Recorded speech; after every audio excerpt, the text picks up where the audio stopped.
novel, and as our little bit at the top tells us, there's been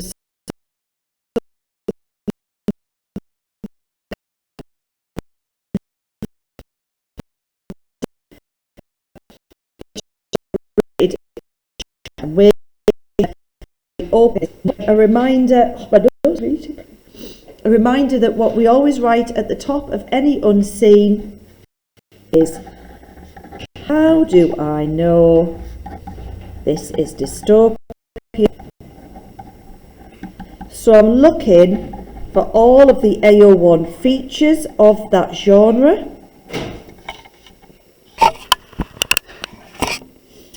I'm also looking to explore any, and when I've found the features, I want to analyse them using all of the tools available to me in AO2. And then what I need to do is prove that it's dystopian by linking to other texts. Dystopian because I've seen this somewhere else. Helpful things to think about when you're planning are to ask you, where are we? This text. What are they doing? Kind of what type of dystopia is this? So we've got environmental dystopias, we've got like pandemics, we've got totalitarian dystopias. So we're thinking about what type of dystopia we've got, and you also need to be thinking, right? Why is the exam board giving us this one? What do they want us to be focusing in on here? Would anyone like to just have a go at that first bit? Kind of, what's the main kind of feature of this extract?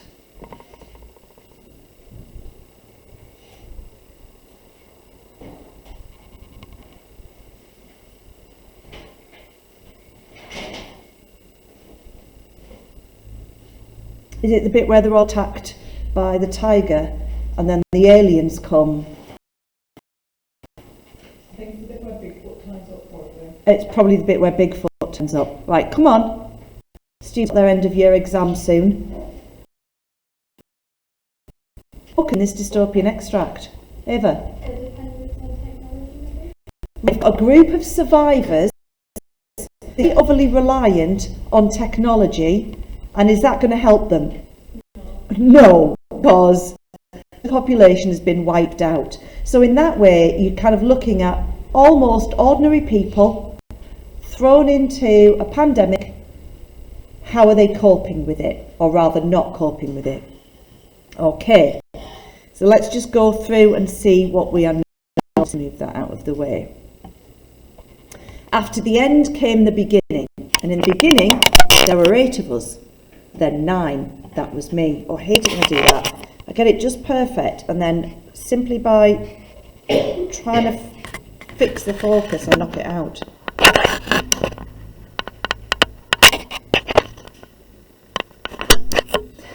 We found one another after fleeing New York for the safer pastures of the countryside. We'd seen it done in the movies, though no one could say which one exactly. A lot of things didn't have been depicted on screen. Right, what are we highlighting? What are we noticing straight away there? Lucy? I had a number that would only decrease the population that they find each other. Right. Is it a separation? Right. Can you just shut that door for me as well, please, Lucy? So, in terms of the discipline of the novel, it's pretty pessimistic. There's only 9 and that number's going to go down. So in terms of tone, is there one of pessimism? Okay. Katie? Like, it uses a lot of sort of stuff that a reader would recognise, like New York, such a common one place. Right. Stuff depicted on the screen. Right. So, although not all of us have been to New York, many of us would recognise it anyway from movies and from TV shows. But these, it's not the New York. What's that word before it, Katie? Fleeing. Fleeing New York. What do people in dystopian novels often have to do, Joe? Like escape something? Escape some kind of danger. We're not entirely sure what that is yet. I know that the précis at the beginning tells us, but we're not entirely sure yet. Does anybody want to tell me about the actual first line of this? Ava? Like, after the end came the beginning, it's kind of the idea of like dystopias truncate like post-apocalyptic and recreate memories of the world, and it's set that as a precedent. Right, so after the end came the beginning, so we're talking about kind of time periods. Dystopian worlds often like reset or restart a world. And how do we know what's going on with the language there that lets us know that this is a pretty big deal?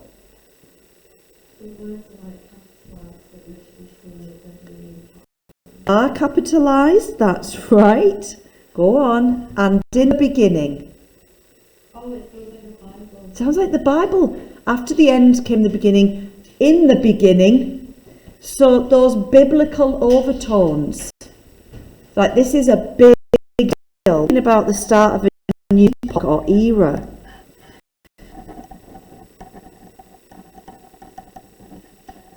Can anyone think of another dystopian novel that uses biblical language throughout to signify how important? There is The Handmaid's Tale, but that's modification. I'm thinking of a novel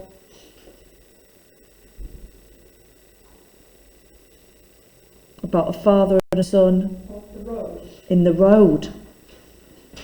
What do I keep saying about doing wider reading? If you're not going to do it, you're not going to be able to access the understanding of the genre. Can you remember something that the father says about boy in terms of that religious language? He says that he says if he is not the word of God, all of that hope. There are very few survivors in the road after a post-nuclear Holocaust. And he sees the boy as the embodiment of hope and religious hope at that.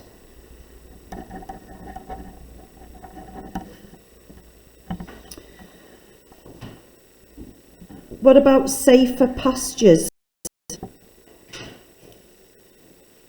Rosie? It's like they're constantly trying to seek safety and just like survive. Yeah, correct. And then what about this line here? A lot of things didn't play out as they had been depicted on screen. What's that our first kind of hint of?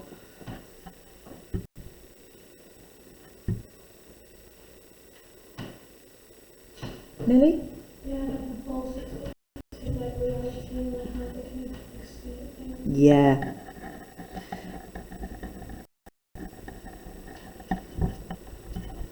There's that sense of, well, we've watched loads of movies like this, we'll be all right. Well, guess what? Real life isn't like the movies.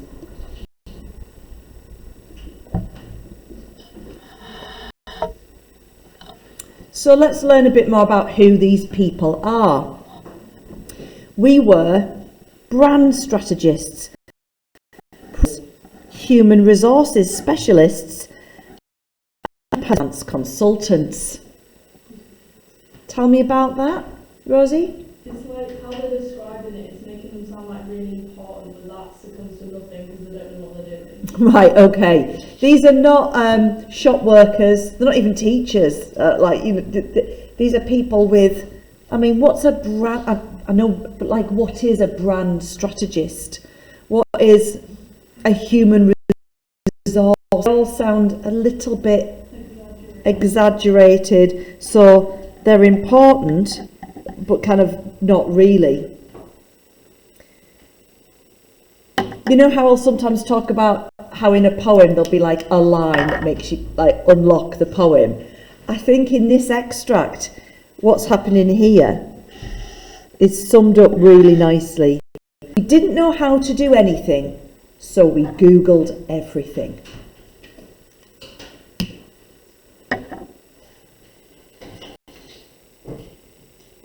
you say for that line before as well, like often it's sort of subverting our dystopia usually is because usually it's a doctor or something, so you can always sort everything out. Yeah, but you just happen to be with someone who's either a survivalist expert or at least, you know, a Boy Scout leader and happens to have a pocket knife on him, and he knows how to like purify rainwater using only his hands and a piece of like crisp packet road.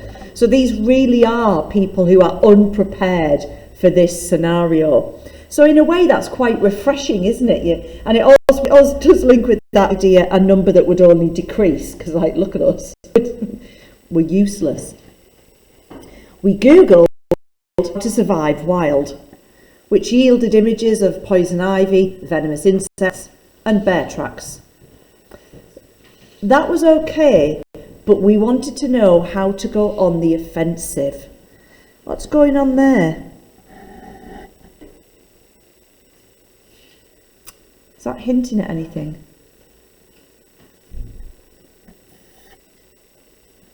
Yeah?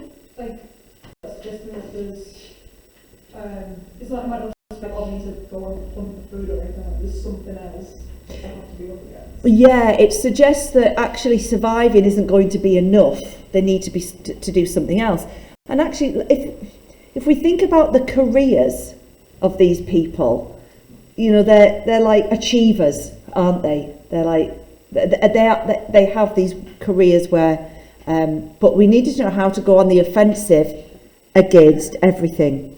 We Googled how to build fire and watched YouTube videos of fires being lit with flint against steel, with flint against flint, with magnifying glass and sun. We couldn't find the requisite flint, didn't know how to identify it even. And before we tried,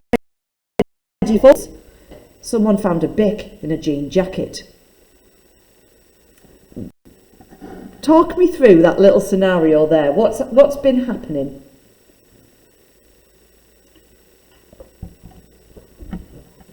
Like literally, like just they want to know how to light a fire. So what's the first thing they do? Google it and try watch YouTube videos of how people do it. Yeah. What don't they do? Do it how they've been shown. No. What would you do if you wanted to light a fire? If you were fleeing New York, what might you have put in your pocket? A lighter, a box of matches. What would you, right, okay, you're fleeing, Darlow, your rucksack, pockets, right, you can't say a lighter because we've had that. Let's go around the room. What are you putting in your pocket? Joe? What are you grabbing? Food. Type of food, can't just say food. Whatever's closest. Oh, you're dead within like 5 hours, I reckon. Charlotte? No, it wouldn't fit in my pocket for a baseball bat. Charlotte is going on the offensive. So you can strap a baseball bat to your back. Katie? Like cereal bars and stuff that you can eat on the go. Right. There you go, Joe. That's the kind of thinking. Protein bars, dense, rich energy. Don't have to cook them. Lucy? Probably a blanket. A blanket. Good. So that close to things, I have everything well. Vegan Percy Pigs. Yeah? Okay. I'll let you have that maybe as your luxury item. Ava? Do like big jacket and like fluffy socks so we get hot. You can have your fluffy socks. I'm going out to Duke of Edinburgh here. Yes, we all want to be in Sophia's gang instantly. You don't.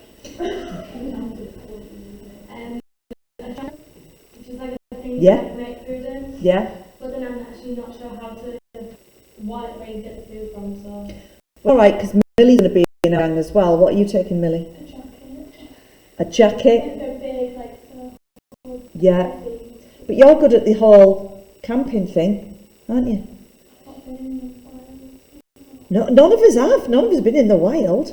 What about... I've not been for a while. Oh! Oh, no, sorry. Not been for a while. Rosie? No one starts bringing tents or bringing tents. Right, yeah, what are we sleeping in? Right.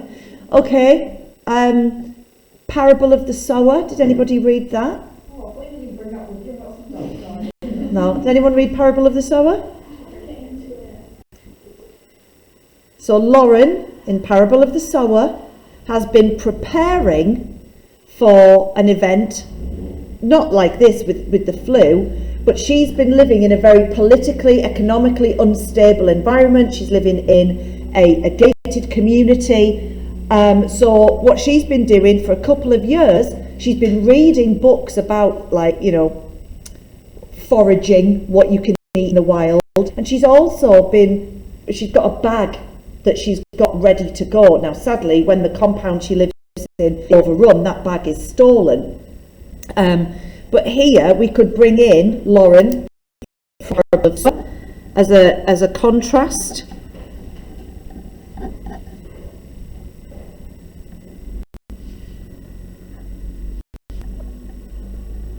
Water purifying tablets, sun cream.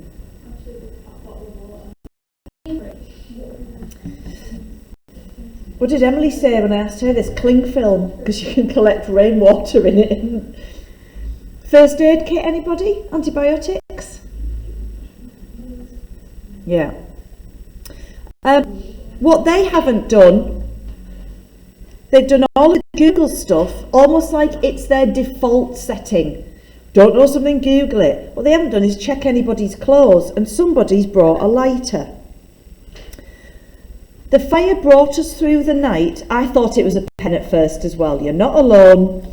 It's just the pen didn't make much sense, did it? Yeah. They drew a picture of a fire.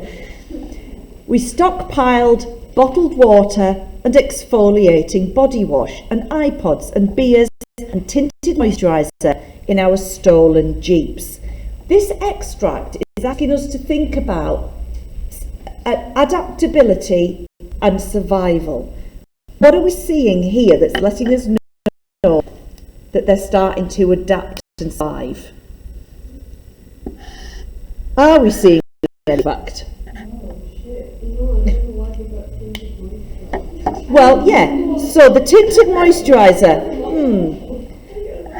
not just body wash, but exfoliating body wash, because everybody needs nice skin in the apocalypse.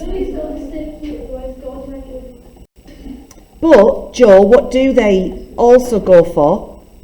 The water. The water. And what about the iPods and beers? Are they as bad as the moisturiser and the body wash? Well, the beer isn't really necessary. Beer isn't really necessary. If they're trying to escape someone, like the state police, they're going to track you on the iPad. How do they track you? On an iPod, do you know what an iPod is? No. It's just the music one. Oh. Right, this is 2011, remember? So, why might they want, though, thinking about dystopian fiction, why might they want music and beers? A bit, to what? To like get through it. I thought you said have a rave. But yeah, to have a rave and get through it. A sense of normalcy, a sense of Northern Ireland disco. In The Handmaid's Tale, when they, in the birth scene, what do the women do? What do the granda's wives, when Janine's giving birth, what do? They get drunk. Yeah. And even Offred says that the grape juice tastes spiked. So alcohol, for all of its ills, has always been a way of bringing people together. People have made alcohol since there was society, basically, not always on purpose. How else, in that sentence though, what other evidence is there that they've adapted? I don't know. Yeah. Yeah, they've stolen a Jeep. Isn't it also showing that it's dystopian because of the lack of law? And that, yeah, and the fact that they I mean, is it even stealing if nobody's there, if everyone's dead? And if you could desert Roma, does that mean that like it's just like fully deserted, no Just, one's there to steal? yeah, just abandoned, yeah. In the back of the store we found guns and ammo, camo outfits, scopes and grips. So things are starting to move on now, things are starting to become a bit more serious. We googled how to shoot gun, and when we tried, we were spooked by the recoil. So remember, we're always looking for those little bits of language that sound a bit more almost poetic. The salty smell and smoke. So there's a lot of sibilance there. If anyone says that there's a sex about to come out, I'll probably, hey, you never know, you've got the gun. By the liturgical drama of the whole thing in the woods. If you perform a liturgy, you perform a public act of religious worship. So what's that telling you about this little scene, Rosie?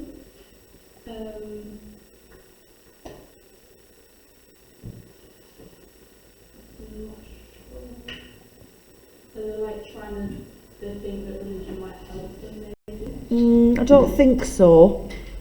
How does so they start shooting the guns. They're spooked by the. Has anyone ever shot a gun? Like gone clay pigeon shooting, for example. The ones. Even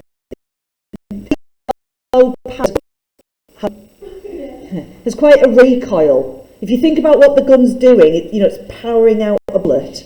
Even if you like an elastic band twang, it'll do a bit of a jolt, won't it? Well, imagine that in a rifle or a handgun. That's why a lot of the time when people like shoot a gun, their hands fly up because that's what's happening. So the physicality of it is spooking them because they're used to watching things on the screen. Right, and things look easy, don't they? Everyone just picks up a gun and shoots it. The salty smell and smoke. So the whole thing has got a physicality now. It's got a feeling, it's got a smell, it's making smoke. And that's not what you get when you watch it on the screen. So why would it feel like a religious ceremony?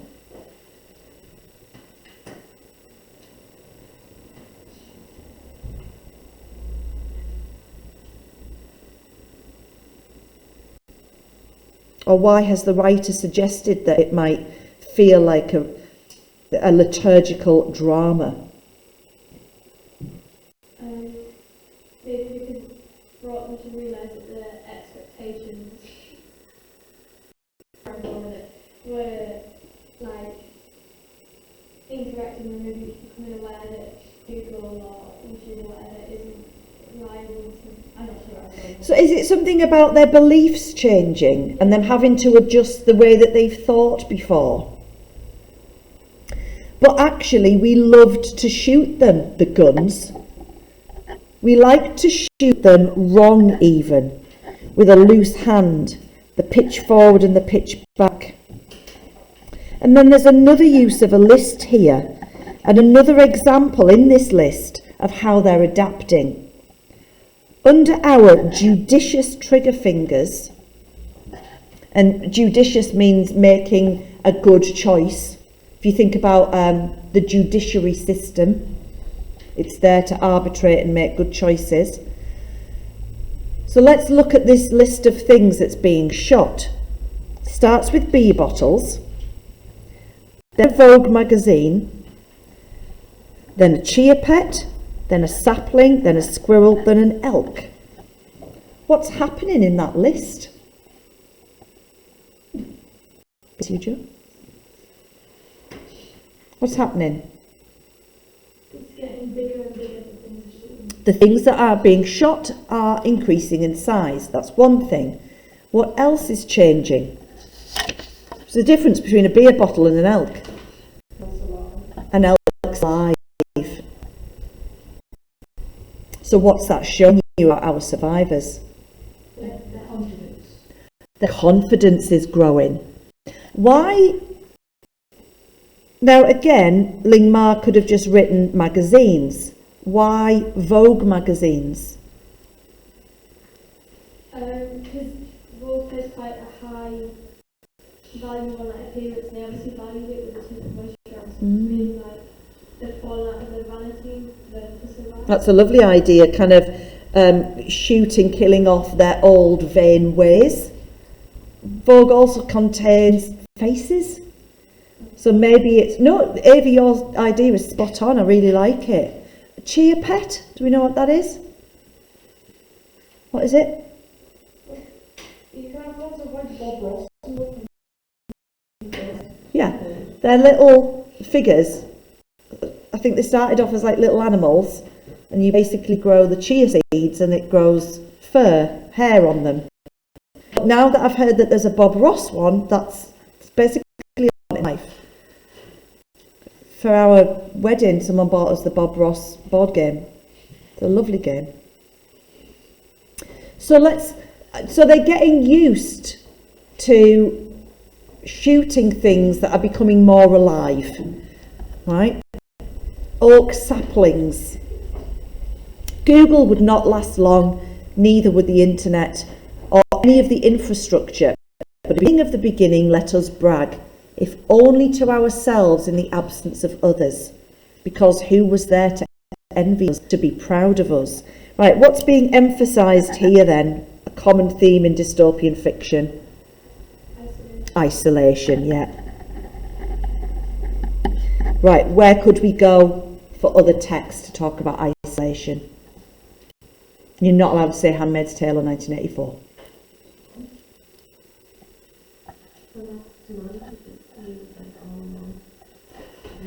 The Last Man. Which book? The Last Man in Europe was the alternative name for 1984. Isn't that the Mary Shelley one? Yeah. Oh, yes. Forgive me. Millie?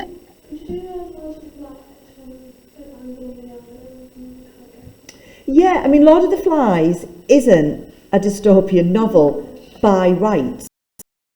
There's so many dystopian features, doesn't it? Ava? Yeah. Good, yeah. So the two that are left like right at the end and one goes off. Lovely.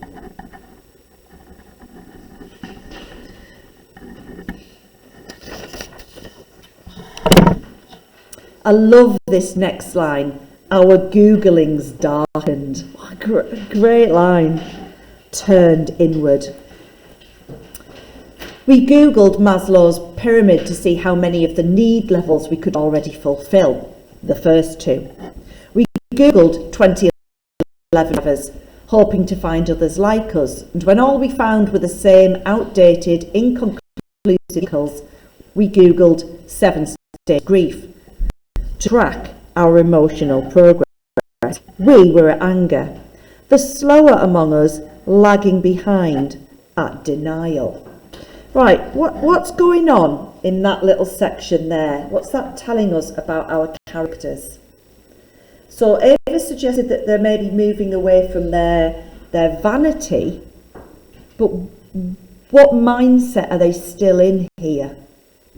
It's still the mindset of the world that they don't really live in anymore. Like there's still, you can't look at stuff like Maslow's pyramid and the 7 stages of grief, because in a world where nothing's actually how society anymore, stuff like that works for the society that you used to be in, obviously something like that. So they're trying to understand this new world by applying structures from the old world that just aren't going to apply anymore. Something else though, you're halfway there. Something else. They're desperate to not be the last people alive. They are, yeah, they're really hoping. It's something about measurement. We wanted to see how many of the levels we could already fill, the first two. We wanted to track our emotional progress. Does anybody recognise that? Who checks see how many steps they've walked? who uses Goodreads to track how many books they've read, who uses, who's obsessed with streaks on Wordle. Nobody. Wordle is so last month. Look at how quickly things changed. Nobody's doing Wordle anymore, Julie. Get with it. So, Joe, what's that telling us about these characters? Like, they're still clinging out to the old way. Yeah, and I think that's where it brings us back to their careers, their job titles. These are people who are ambitious, and look at how they're divided. We were at anger, but the slower among us lagged behind at denial. Like, even what stage of grief you're at is a competition.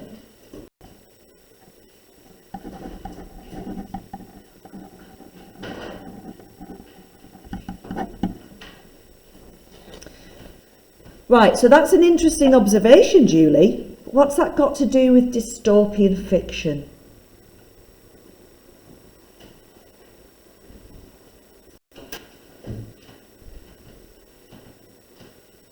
How might we say something meaningful about it?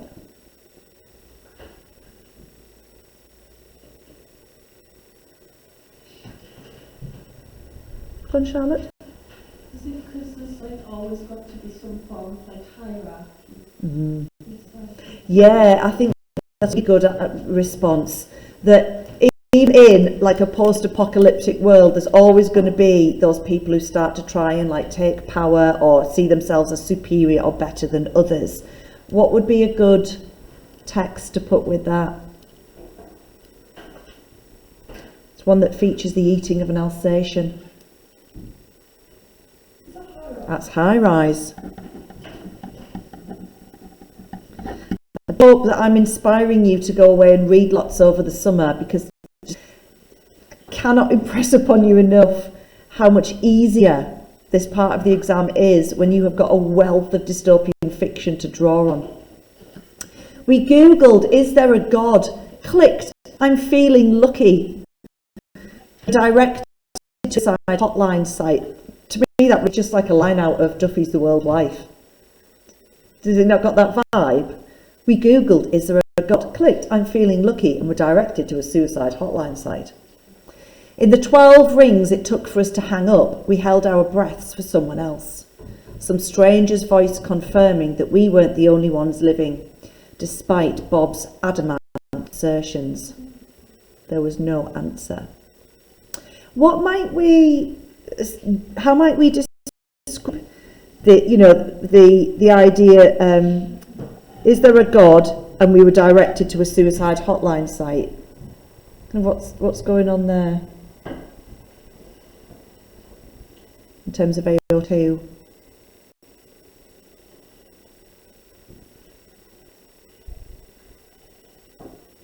How would it make you feel if you googled, is there a God, and you did to a suicide hotline site? Crazy. It might make you feel crazy. Is there a kind of maybe a sense of irony there? Some kind of black humour? It's like, oh.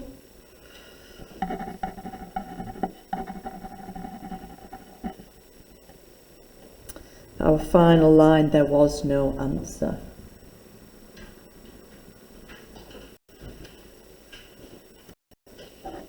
Okay.